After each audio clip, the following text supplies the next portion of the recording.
Good morning to all the participants and our distinguished speaker.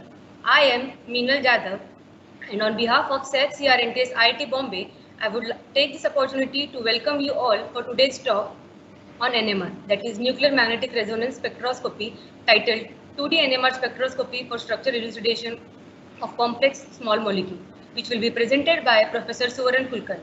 Before I proceed, I would like to give you a brief overview of SAF IIT Bombay. SAF IIT Bombay was inaugurated by our late ex-Prime Minister Shri Morarji Desai in the year 1976. DST has set up SAF in various parts of the country, to provide with the objective of providing guidance for data acquisition using sophisticated analytical instruments. SAF was established at IIT Bombay in the year 1976 with the DST support. Center for Research in Nanotechnology and Science was popularly known as CRNTS, was established at IIT Bombay in the year 2006. In the year 2008, both SAF and CRNTS were merged and came under one umbrella, which is led by one in charge. Currently, Professor Anil Kotantrial is the head of the department. We have 16 major equipments under SAF and 5 major equipment under CRNTS.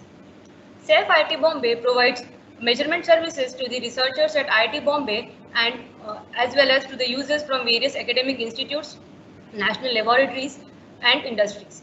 CRNTS also has an academic wing in which we have more than 65 associated faculty members and we have more than 80 PhD students. In the financial year 2019-2020, we have got almost 2,700 users and we have analyzed more than 25,000 samples. The current slide shows the 16 instruments which are housed at SAF IIT Bombay, which are funded by the DST, of which NMR 600 is the topic of our talk today.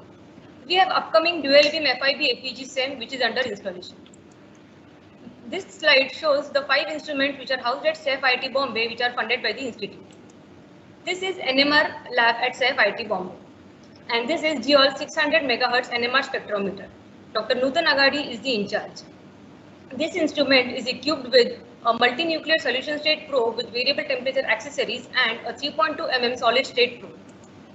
To get more detailed information about SAF IIT Bombay, you can visit us at saf.iitb.ac.in, wherein you can find the information about all the instruments housed at SAF IIT Bombay, and also you can get the procedures to avail these facilities. We get samples from all over India as well as from our neighboring country, Nepal. We also encourage our users from various academic institutes, national laboratories, and industries to visit our facility. We also have a YouTube channel wherein you can find the videos of our previous webinars. You can join us on our LinkedIn page where you can get the latest updates regarding the instruments, our webinars, or any upcoming event held at SAF IIT Bombay. This is the brochure for ongoing webinar series.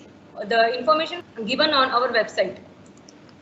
All the instruments at SAF IIT Bombay are managed and operated by our dedicated staff. We are happy to welcome you all and help you with the analysis.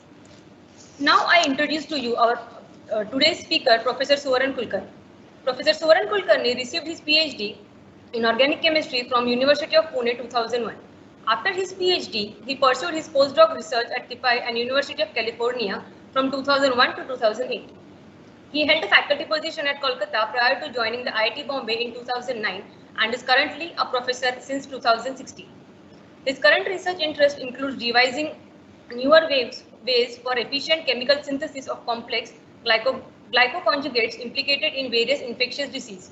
His research work has been published in top-flight journals such as Nature Protocols, JACS, Angiochem, and Chemical Science, and has been highlighted in popular international magazines like Chemistry World.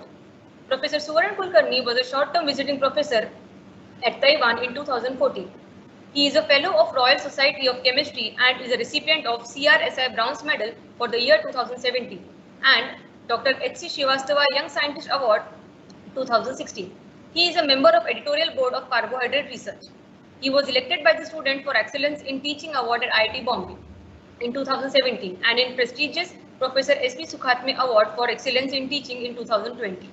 We are sure that this talk will enlighten the knowledge to use NMR for the research purpose. Before I take your leave, just an important note. Queries related to today's talk should be posted in the question and answer box only. Question with the participant's name only will be answered. We will be posting a feedback form. Kindly fill it. It will help us to improvise. So let us commence today's talk. Over to you, Professor Kulkarni. Yes, thank you, Meenal. At the very outset, let me thank Saif and Dr. Nutun Agadi for kind invitation to join this webinar series. 2D NMR spectroscopy. I have been using it for last several years in my research, and I think it's a very powerful tool for spectral assignment and structural elucidation. What are we going to do today? So today, in this talk, 1 hour, we will discuss, first of all, what is 2D NMR? Why do we need it? And 2D NMR is an excellent tool, as I said, for structure determination and assignment of individual protons. Then we will talk about some basic theory, very, very brief, because of the time limitation. We won't go into the details of all the pulse sequences, and all the engineers at SAIF are much better than me in explaining that. So if you have queries, you can ask them. What I'll be talking about, what are the different types of experiments that are available? When do we use them? How? And once you come to SAIF with your sample, right? Once you come to SAIF with your sample, they will give you the spectrum. But what do you do with that spectrum? So how do we plot it and how do we interpret it? And then we will look at some problem solving using COSY-NOSY and HMPs. These are the three main head core and HOMO core experiments. And I had requested Meenal to send out a PDF file which she has done. So if you have taken a printout, it will help you. And if you really have a printout, it will be still helpful if you also take a ruler and a pencil with you so that you can plot with me. Okay, let's look at 2D NMR spectroscopy overview. So actually, we all know the proton and carbon-13 NMR spectrum, right? But we call it 1D. But in fact, it's a 2D. We have two dimensions. We have a frequency and intensity axis. But we ignore the intensity axis and we just look at the frequency axis and say it is a 1D experiment. Similarly, a 2D experiment, the so-called 2D experiment, is actually a 3D plot. So the two dimensions are F1 and F2, they're the frequency axis. And the intensity is omitted. Why we omit the intensity? Because the intensity can be modulated, it's in the user's hand. So you have this F1 and F2, which is in the plane of this paper or plane of your screen, x-axis and y-axis. And then you have the intensity axis coming straight into your eyes. And while you do the experiment during plotting, you have the option of cutting the frequency, the intensity axis deep or cutting it shallow. So we just focus on these two frequency axes and we call it a 2D plot, but in reality it's a 3D plot. So that is something that we should remember. And now we would not discuss the pulse sequence in detail, but suffice to say that this is a pulse sequence for proton. Right? What we give a pulse, then we carry out acquisition, and then there's a relaxation delay. And we go on repeating this unless till the time we get a nice signal to noise ratio. That can happen after 64 scans or 100 scans or 200 or 500 depending on the sample concentration and the purity of the sample. Then this is the carbon experiment, and in carbon we record a decoupled spectrum so that we get all the peaks as a singlets and our carbon looks less complex. And for that we have two options, either we can do decoupler on continuously or we can have gated decoupling. And the pulse sequence is essentially the same. So you have a pulse, acquisition, relaxation, delay. In carbon, we would like to keep longer relaxation delay so that all the carbons, even the quaternary ones, which have longer relaxation times, they can relax between the scans.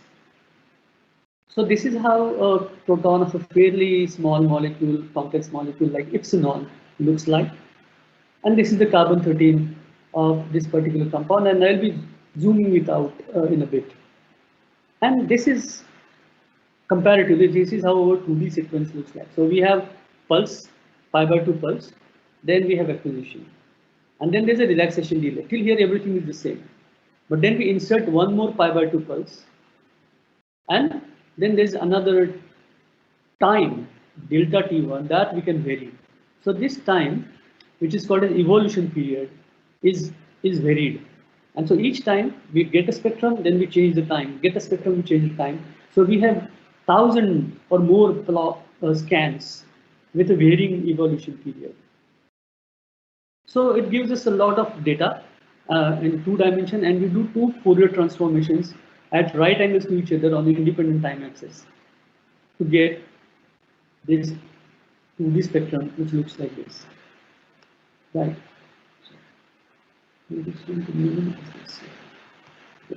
Which looks like this.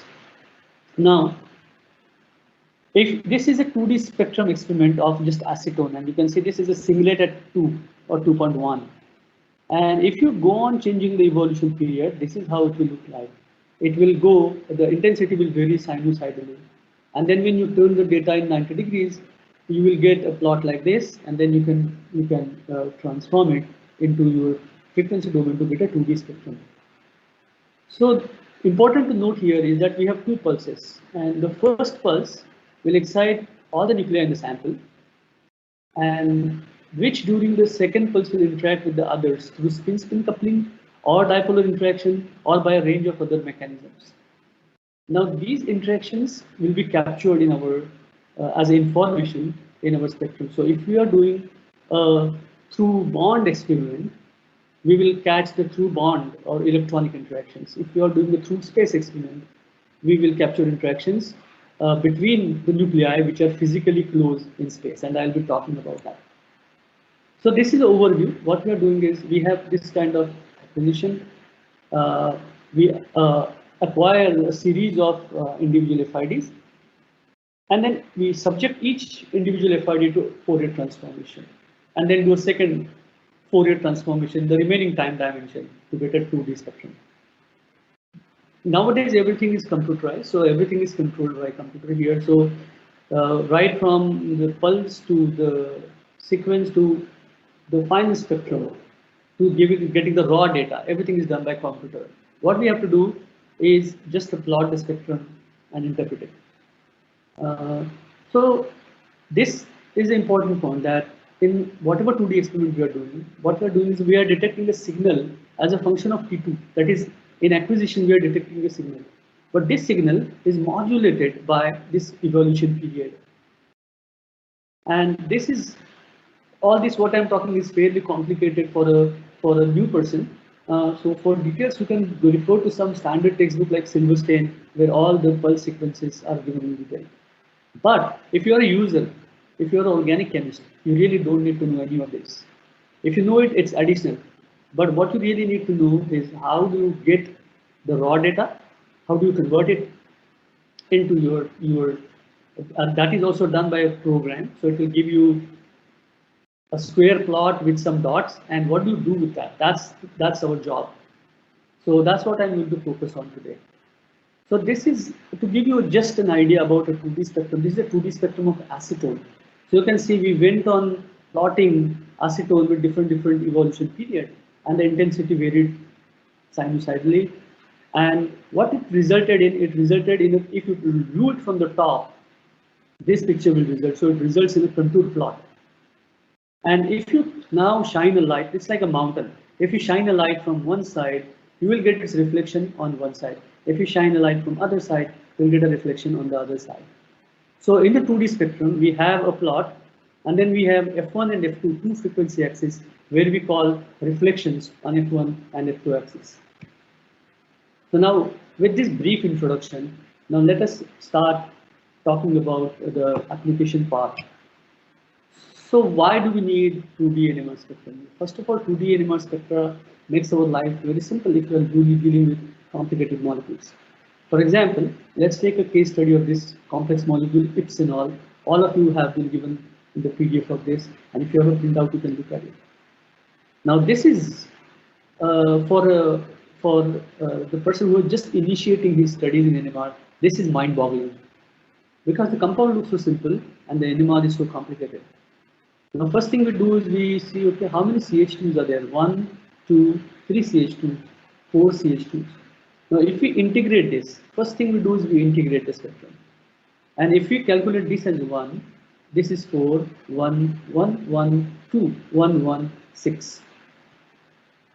And then we look at the spin systems, which are isolated spin systems. So we have this CH2 here, this uh, ABX system is here, and then we have this third spin system here. These are all the expansions. This is the real spectrum. These are the expansions, and this is the expansion of this. Now, what is interesting in this spectrum is that for this CH3 group, we would assume that these two CH3 are equivalent, and so you should be getting a doublet for this. But in reality, what you get is a triplet, or a signal that looks like a triplet, and that's for 6 protons. So that is first thing that is concerning. Then you start looking for CH2s in your molecule, and you need 1, 2, 3, 4 CH2s, but you don't see integration equal to 2. You just see one integration, which is equal to 2. All others are for 1. Fine. Then you see that there are quite complex multiplates in the aliphatic region. There is one proton between 3.5 to 4, which is obviously will be the most down. This aliphatic proton will be the one that is attached to OH. So this we can assign. But then there's a bunch of protons, like 4 protons in the very narrow region 5 to 5.3, and a proton in this region 6.5. Now, based on our knowledge of chemical shift, we can say that this proton at 6.5 is proton number 7, because that's the one that will go. It's a CH and olefinic. So, but remaining 4 protons, we don't know which one is which. These are the expansions, and we will be lost. And now, after this, what we have to do as a practitioner is we have to sit, analyze all the spectra, expand them, calculate the coupling constant, and based on the mutual coupling equivalence, we decide which proton is which. It's a freaking long exercise. But if you have access to 2D cozy NMR, and if you know how to solve it, that's a job of maybe half an hour. Or if you're fast, you can do it in 10 minutes, 5 minutes, sometimes even faster. Okay, this regarding this triplet, apparent triplet. What one can do, if you doubt that this cannot be a triplet, you do a titration. That means you do run NMR in different solvents. When you do that, let's say this one is done with 20% benzene, and it already starts showing that it's not a triplet, it's a 2 doublet. Then you add amount of benzene and you make it more non-polar. So in 100% benzene, this triplet looks like clear 2 doublets. And these are clear 2 doublets because of a diastereotopic nature. So they are close to a chiral center, and that makes these 2 protons diastereotopic and distinct. So each one gives a doublet. And as a result, these 2 CH2s will also be diastereotopic because they are next to the chiral center. And these 2 protons are also diastereotopic because they are attached to double bond. So this has a bunch of diastereotopic protons, and analysis will be difficult. And by help of cozy NMR, we will be able to find out that which proton is where, although they are so close, right? And I'll be showing you first some simple cozy spectrum, and then we'll get back to the epsilon spectrum and solve the spectrum in a bit. These are diastereotopic protons. And if you go on a 600 megahertz, what happens is when you go record a spectrum on a higher megahertz frequency, what it changes? It changes nothing, but it can expand your x-axis. Your frequency axis is expanded. So if you have overlapping peaks, they will get separated. If you have close tight packed peaks, they will be separated. So if you go from 300 to 600, this region here is expanded here. You can see now this is simplified and they are separated here. This big multiplet is now separated into 2 multiplets. So, well, so this is then we record the depth spectrum, and depth spectrum showed us that indeed we have 4 CH2s, fine. And if you try to interpret this, if you know the depth spectrum, this is a carbon-13 spectrum. This is depth 135 spectrum where you use a variable pulse angle of 135 degrees. What it does is all the even numbered protons are inverted. So CH2 groups are inverted. All the odd numbers, that is CH and CH3, they stay as such, and the quaternary carbons disappear. Whereas CH19, you have only CH protons, CH carbons appearing in the carbon 13 in CH19. So we know that we have 3 CH, and it will be easier to identify which are those CH. So the most downfield will be carbon number 7. The intermediate will be carbon number 4 because it is at 68. And this one is carbon number 2. So this was easy to identify from this. Now when we go to, so this we filter and then we find the CH3. So the remaining two are CH3, carbon number 9 and 1. And then we are left with these 4 CH2s. In these 2 are aliphatic, so they are 3 and 5. And 2 are olefinic, which are 8 and 10. And if you ask me which one is which, it will be difficult unless I have help from 2D spectrum. I can make a guess, but that guess may not be correct in the end. We'll have to do a head core experiment to find out which one is which. So this is how, or this is why we need a 2D spectrum, help from 2D spectra and spectroscopy. And now I will talk about some experiments and I will take you through the journey. And why we see again these 2 carbon for these identical methyl groups, because they are diastereotopic. So again from the carbon 13, you can see that they are different carbons. Okay, let's talk about our first experiment, proton-proton correlation. In proton-proton cozy spectrum, this is the one of the simplest 2D perceivers. Okay, and we, in both the preparation as well as mixing period, we just have a single RF pulse. And the first RF pulse will excite each proton in the sample. And then we have the second RF pulse that will transfer the magnetization between spins that are coupled together. This is very important.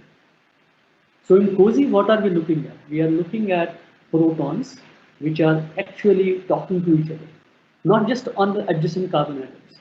If you remember the Karplus equation, if you have an angle of 90 degrees in the vicinal protons, they won't talk to each other, meaning they won't couple. They are electronically orthogonal, they won't talk. And then you won't find their discussion in the COSY. So in COSY, we can only hear those protons which talk to each other by electronic means. So true bond coupling is a keyword for H1H1 COSY. Now protons only which are J coupled, they are observed in a COSY spectrum. This is how a standard COSY spectrum will look like if you take Epsilon spectrum. And you would feel that it's quite ugly spectrum because it's difficult. It's so like blobs. There's no fine structure. But you can observe that there's a diagonal and there are off diagonal peaks, but it's very difficult to get information in this region. So to reduce the complexity of the spectrum, what we do, there's a standard way, is we do double quantum filtration.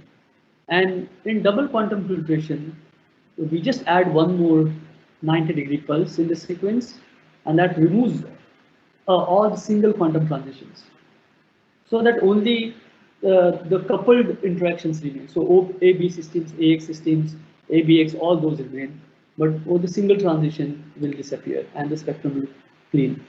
Now, if you also want to remove this AX and AB, you do triple quantum filtration. That means you add one more pulse, which we rarely do. We don't need, but if you have to do it, you can do it. And then in that spectrum, only your AMX, ABX, they will remain and others will disappear. Okay, now this is the same spectrum, hard to believe, right? So this is a double quantum filtered COSY spectrum of epsilon. Now, please pay attention here. If I hold this line where ppm is written, this is a rope, this is my spectrum. If I just hold this line and pull it all the way down and flip it in 90 degrees in my eyes, right? 90 degrees to the plane of the screen, what will happen is I will get this. If I hold this spectrum, pull it down and flip it in 90 degrees, I will see a contour plot like this. So this diagonal of a COSY spectrum is nothing but the NMR. If you are a bird, you are flying here, you look down, you will see mountains like this. Right. So this is 2D, this is 3D, this is a diagonal. This is your home. You are playing a game like Ludo. This is your home. So the rule of the game is that no matter you go out, and the next step is that before talking to other person, you have to reach home. So each time you go off diagonal, you come back to diagonal. That's the rule of the game. And these are the off diagonal peaks, and this is fairly complex spectrum to begin with. So let me start with a very simple spectrum. And for this spectrum, you know that we don't need a 2D spectrum. It's very simple to interpret because you can see it's 3-methyl-1-butanol, and you have an alcohol attached to 1, so 1 is going to be most downfield. It's going to give you a triplet, and this is going to give you a quintet. 3 plus 1, no, a quartet. This CH2 is going to give you a quartet, which is going to be here. And then based on the coupling constant, you know that, based on the multiplicity, you know that this is your H3, which is septate, and this is your H4, which is doublet. So you don't really need a COSY. But why I decided to give this spectrum is because when we start with simple system, it is much easier to understand. Now, for COSY, you can start from any axis, any proton. So you can start from the most downfield or from the most upfield. Let me start from the most downfield proton. So if you start from H1, if you stand here on the diagonal, you look around and you see these are on both sides you have symmetrical peaks. So you see from here, you meet H1, you see a cross peak. So you have to go and take that cross peak and return to diagonal. So always return to home. So you start from here, you first draw a diagonal. Always the first step is you draw a diagonal. And those who are working with me, I'm just going a bit slow for them so that they have the time to draw it. You draw a diagonal. Then you start from here. You get here. This is your H1, right? We know that because it is attached to OH, so it is coming at 3.7. Now H1 is talking through bond with H2, so it will lead us to H2. So this is my H2 here. So H1 is crossing with H2, and H2 is going to show me correlation with H3, and then H. So here is my H3. So from H2, you just see if there is a cross peak. No cross peak here, no cross peak here, but a cross peak here. So H3, and at H3, if you stay here, there is only one cross peak, that is H4. So you go out and come back to diagonal in this way. So that's your H4. So this is the way we solve a COSY.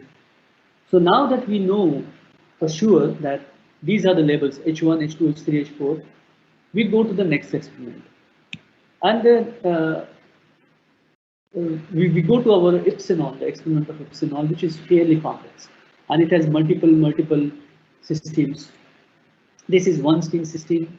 And what is this between 5 to 7, 6.5? What we see is all the olefins. And we have 5 olefins. So 2 here, 2 plus 2, 4, 4 plus 1, 5. 5 double bond protons.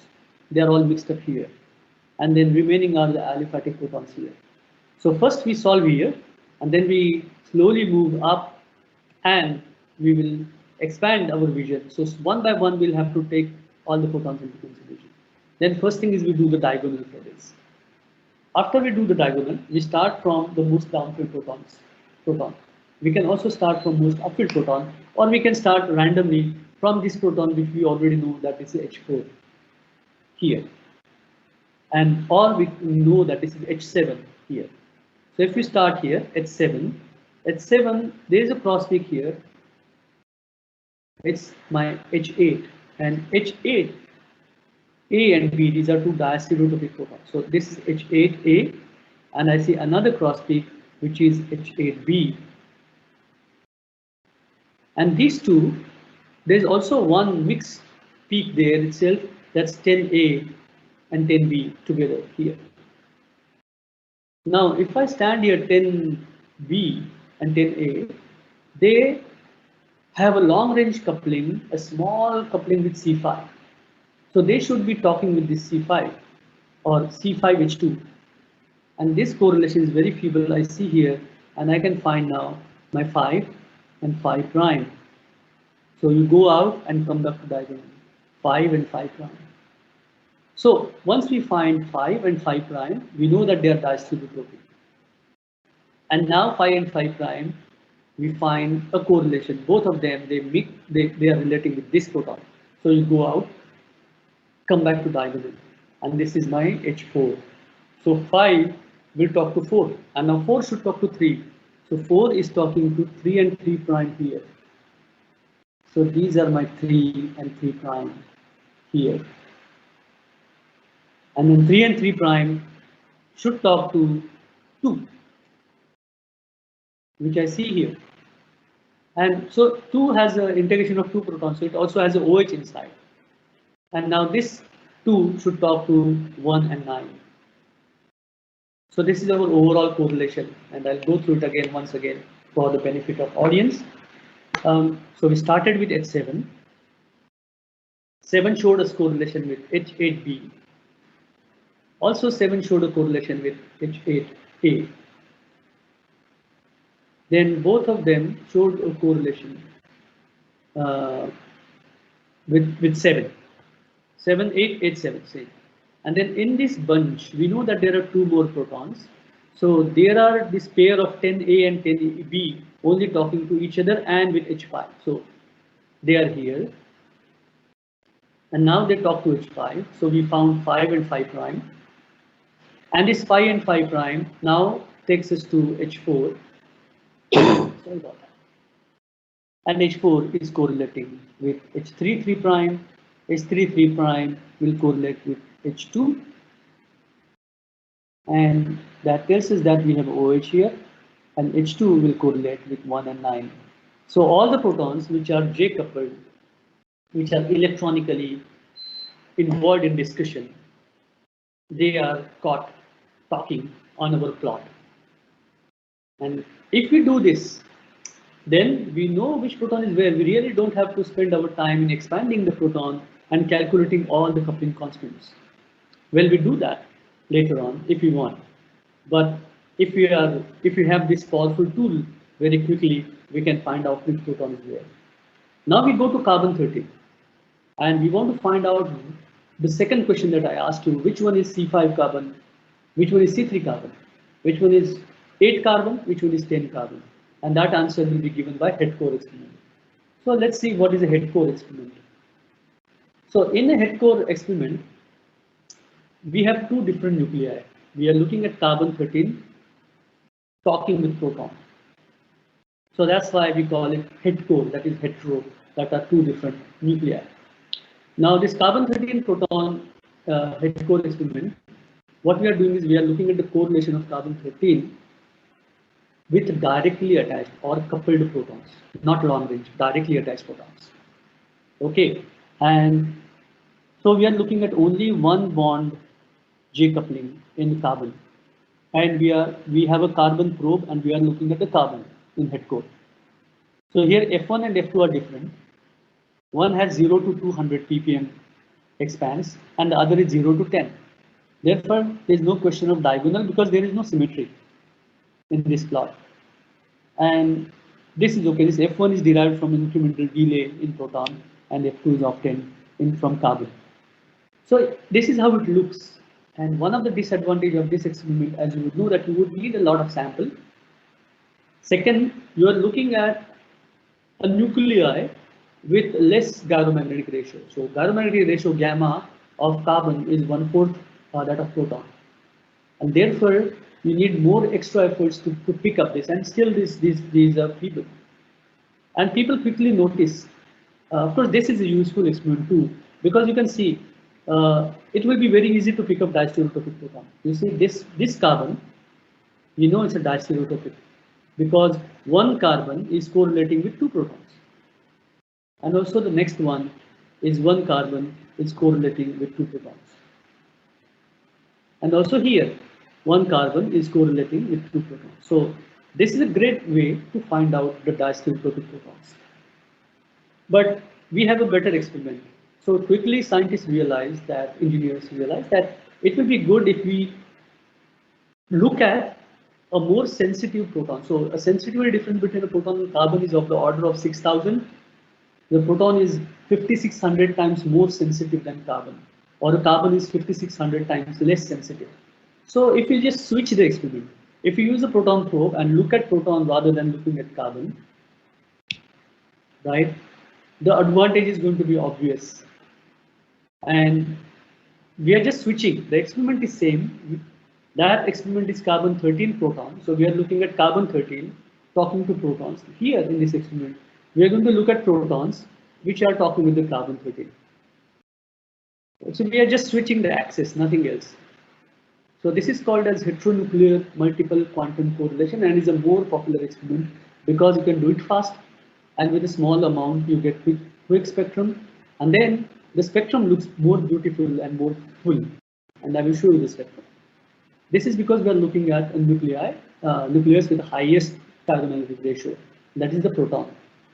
Basically what we are doing here is, we all know when we look at the proton spectrum, there are some satellite peaks. In this experiment, we are looking at these satellite peaks, which are coupling with carbon-13 with a natural abundance of 1.14%. Okay, this is again the same molecule, 3-methyl-2-butanol. I wanted to show you because it's easier. And we have already done assignment of these protons. You know, this H1, this is H2, this is H3, and this is H4. Now, there is no diagonal of symmetry. There is no symmetry. This is 0 to 10. And in this case, because there are no peaks after 4.5, we have curtailed it up to 4.5. And this is 0 to 70 because there are no peaks after 70. Well, so how do you plot this? Plotting is simple. Not unlike COSY, here what we do is we come in and go out. So let's start from H1. We come in, find the peak and go out. So this is my C1. So this carbon is here. Now I go to OH, and one of the ways to know that this is OH, that it will not show any cross peak in hit core or HMQC. That's because it is not attached to carbon, it is attached to oxygen, and therefore no peak. So this is OH. Fantastic. Next I move to my H2. I just go in and go out. This is my C2. This is the C2. And then I go to H4 and I see H3 and H4. So H3 is, C3 is here and C4 here. They are very close. And so for me, I could have solved this simple spectrum without 2D, but if I'm dealing with something like ipsenol, I need this. So let me go to ipsenol. This is my HMQC spectrum of ipsenol. And as I mentioned, very stark, very beautiful subset of the spectrum. You can look here.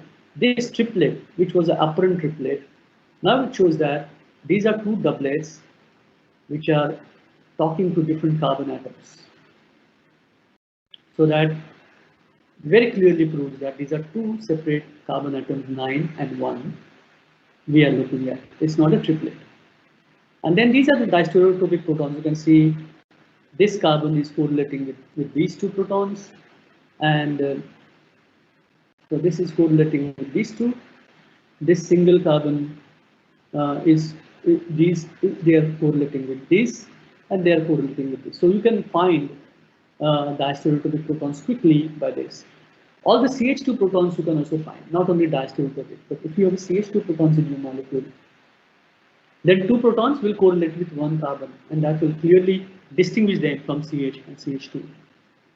So this is a beautiful experiment and a very useful for us. So we saw COSY, we saw HMQC. Now I will take you through various experiments quickly, and then I will come back to some experiments back. So this is the HMQC experiment, and this is the one I talked about. Well, HMBC experiment, very useful experiment, very difficult to interpret, but sometimes it is required. HMBC is a unique experiment which offers complementarity with HMQC. In HMQC, we are looking at the directly attached protons.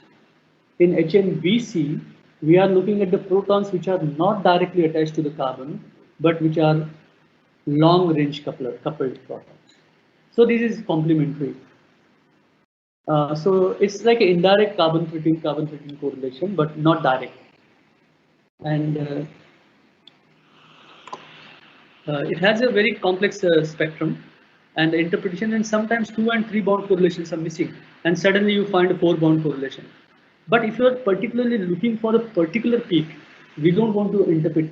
In my experience, I've never interpreted HMBC completely. We look for a particular signal. Let's say I want to know where is my acetate. I have 5 hydroxyl groups. I want to find out acetate. Then I look at the correlation between the carbon 13 of that carbonyl and the carbon to which it is attached in a long range manner. Otherwise it is complex. So these are the different subsets of one HMBC spectrum, and I will just show you what I mean. I want to know where is my H4. So if this is my carbon number 4, it should talk with carbon number 5 protons. It should also, so this proton, H4 proton, should talk with 5, 6, 3, 2. In other words, this carbon should talk with 5, 6, 3, and 2 protons. And we can see this. So this is my proton number 4. So the interpretation is same. You just go draw a straight line for each one, and then you can go in a horizontal way. Slightly different than COSY and NOSY and others. So you can see here, there's a cross peak here that shows it is talking with 2. Cross peak here shows talking to 5. Cross peak here 3. Cross peak here 6. So you can see this 4 is talking to 2. Is talking to 5. Is talking to 3. Also talking to 6. And the same exercise you can do for each one of them. And you have to be watchful about these are the satellite peaks. There's sometimes a nuisance in HMBC. But otherwise, HMBC is very useful if you want to detect something like a specific interaction of this type. Now, this is the last experiment that I would like to highlight. I don't want to go through all this. I can give you the slides. Inadequate, and you can also find it in standard book like Silverstein. Inadequate is incredible, natural, abundant, double quantum transfer experiment. In short, it is direct carbon-13 coupling. We are asking for a very difficult thing because carbon-13 is 0.01% in your sample. And what are the odds? What is the possibility that one carbon-13 will be adjacent to the other carbon-13? So we are looking at basically one molecule in 10,000. That can be done. We think that we need really powerful machine, but that can be done very smartly because if you just remove all the double quantum filtering related to isolated carbon-13, you get this spectrum. And there are some nuances, and when you study this, you will have to study in a little bit more detail because your F1 and F2 are in different units. One is in ppm and one is in hertz, and also their scale is different.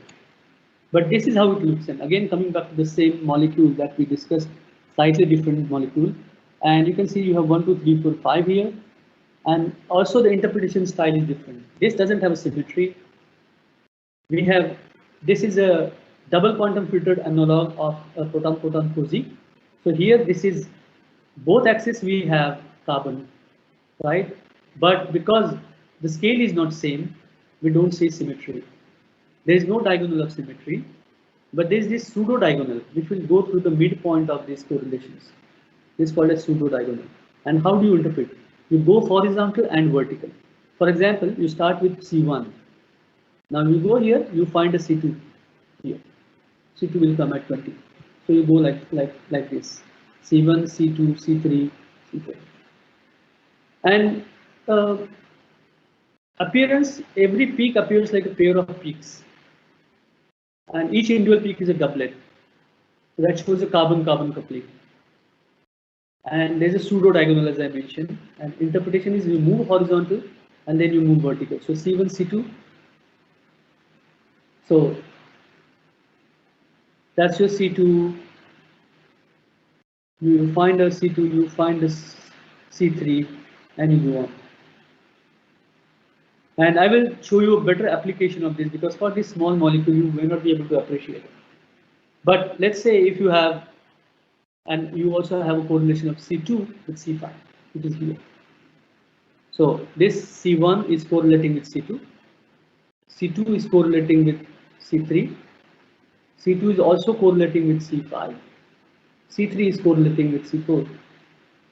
But a better application is a complex molecule like this, caryophyllene oxide. And if you see, if you go by just proton NMR and carbon 13, you would miss this quaternary carbon.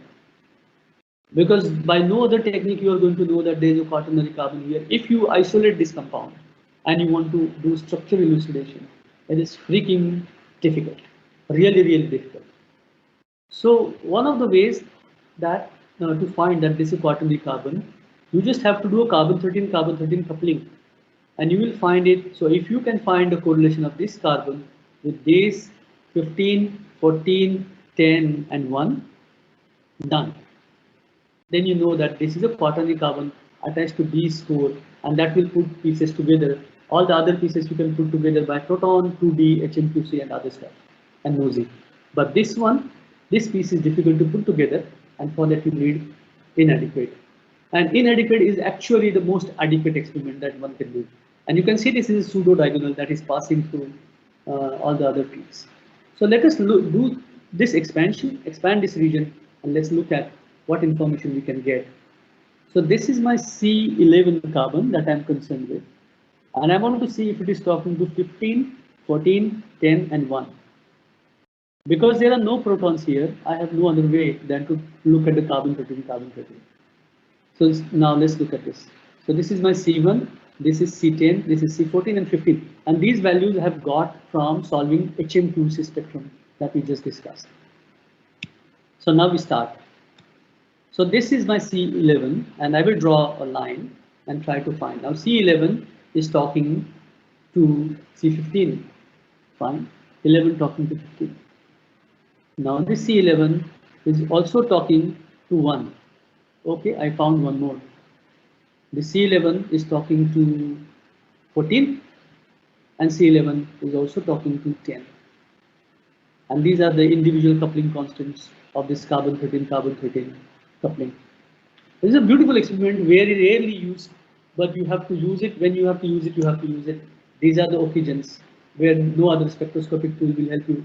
And unfortunately, these compounds are liquid compounds. You won't be able to get X-ray, and you will have to resort to mass. Will not help. Nothing will help. Only inadequate spectra will help to put that final nail in place together. Okay. Now this is what we discussed so far. We talked about COSY, J-coupled, and TOXY is a variation of a COSY. Now briefly, I want to tell that what's the difference between COSY and TOXY. So TOXY, the T stands for total, so it's a totally correlated spectroscopy. So in COSY will tell you only which proton is talking to which other proton. TOXY will show correlation with all the protons in a particular spin system.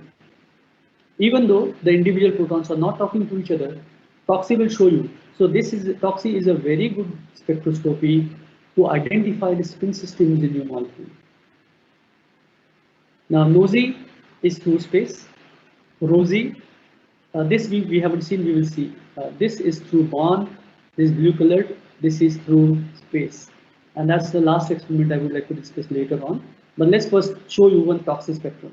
And ROSI is just rotating Overhauser effect, rotating frame Overhauser effect. Only spin locking is different. Otherwise, everything is the same in ROSI and NOSI. We normally use NOSI. This is a TOXY experiment, is a homonuclear experiment. Basically, it is like COSY, and the only difference is that it shows you correlation of all the spins belonging to the same spin system. Not useful for finding out a proton-proton correlation. Very useful for finding out the overall spin system. So let us look at this. This is a TOXY spectrum.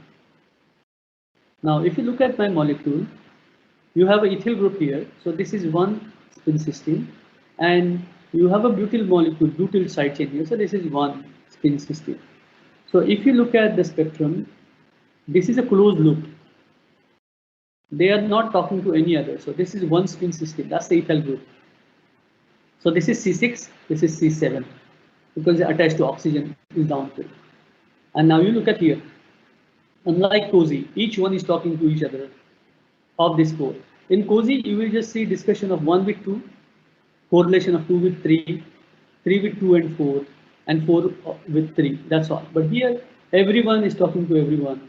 So here it will be like 1 is talking to 4, 1 is talking to 3, 1 is talking to 2.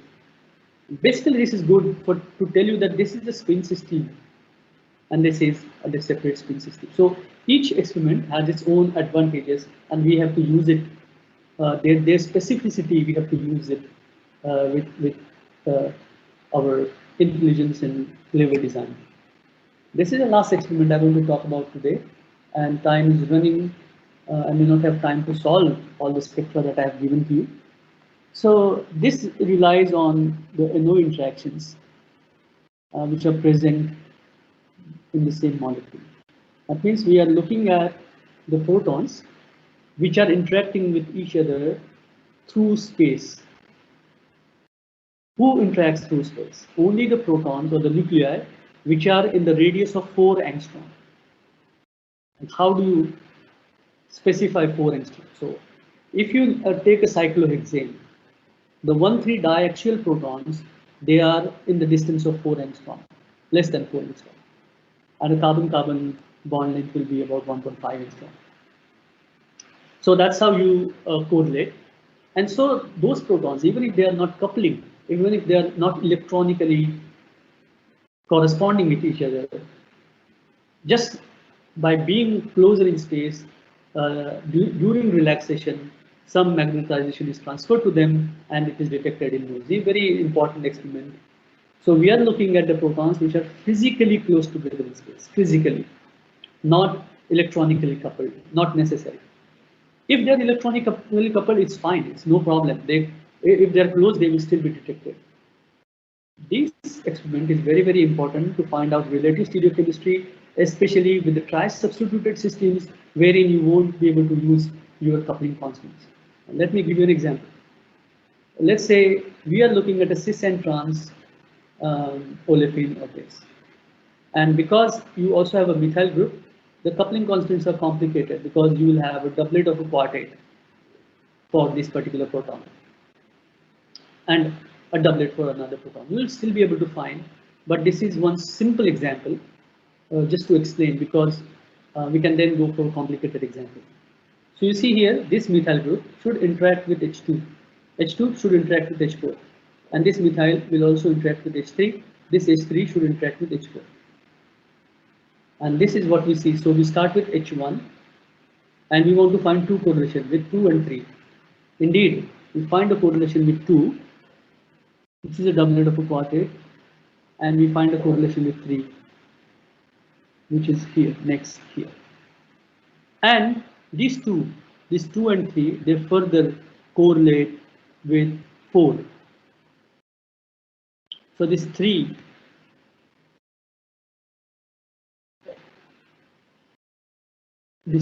sorry, for the drawing is wrong. This 3 correlates with 4, and here one line is missing. So 3 and 4, they correlate with the 4.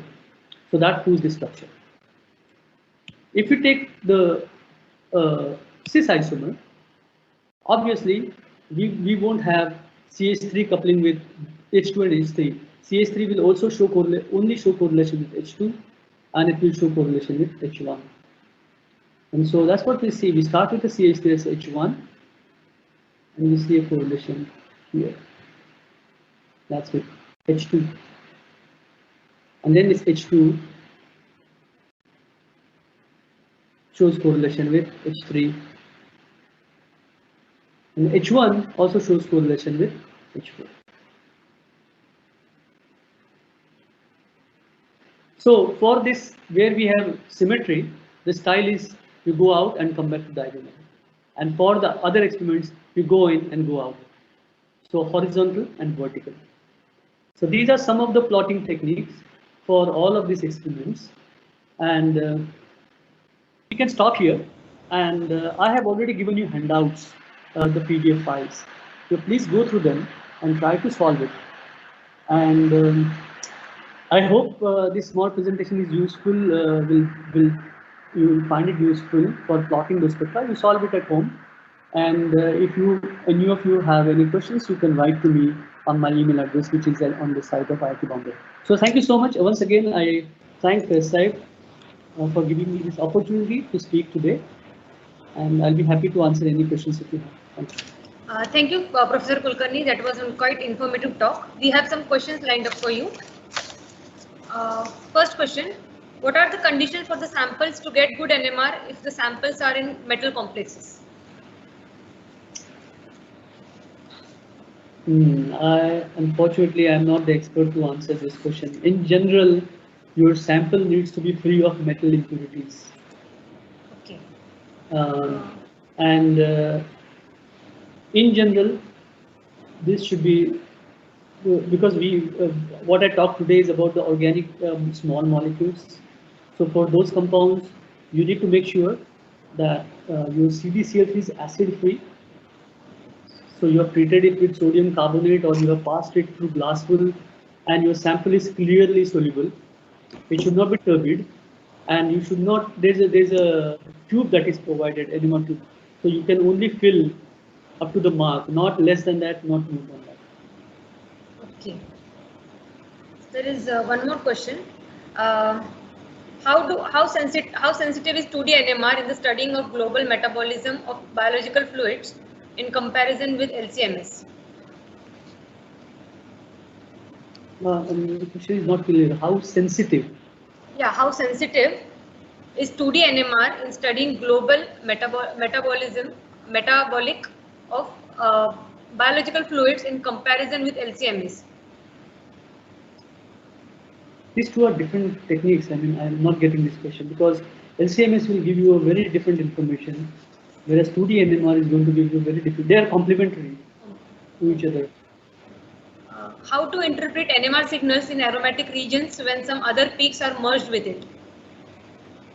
Okay, if you have olefinic protons merged with the aromatic carbons, that's the only case which other protons come in that region. So 2D NMR will help you because you can know it from carbon 13, from HM2C, and from you can look at the actual spectra. Each spectrum is different, so hard to say. But what you should do is you first take a proton, take a carbon 30, take a depth, and from that you would know that you have more number of carbon 13 than expected in the aromatic, and some olefinic protons have gone in your aromatic region. Then when you look at cozy spectrum, or you look at toxic spectrum, the spin systems will be distinct. Cozy spectrum will tell you that these two, you will be distinctly able to spot out olefins separate from the. So cozy will be enough for that. Okay, fine. How NMR can be used in the identification of chemical constituents in plant extract?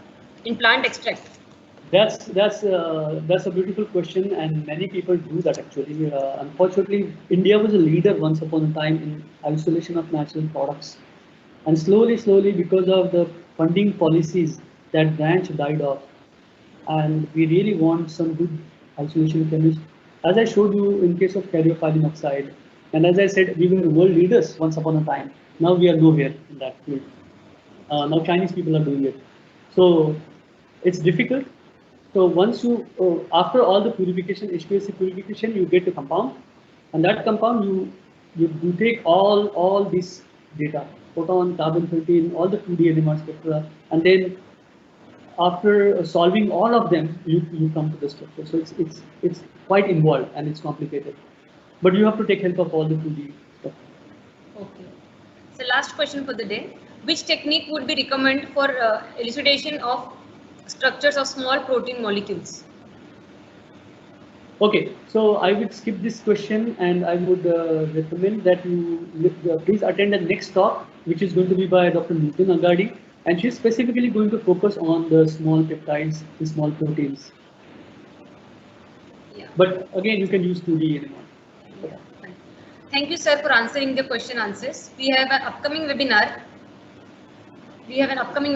On it's all about time and motion, which will be presented by Professor Ashutosh Kumar. Registrations are open and links are given on our website. Thank you, Professor Kulkarni, for giving us your valuable time and delivering us a talk. Special thanks to Professor Anil Kotentrial for initiating a webinar series of instruments housed at SAIF IIT Bombay. I would like to thank Dr. Nutan Agadi for your kind support.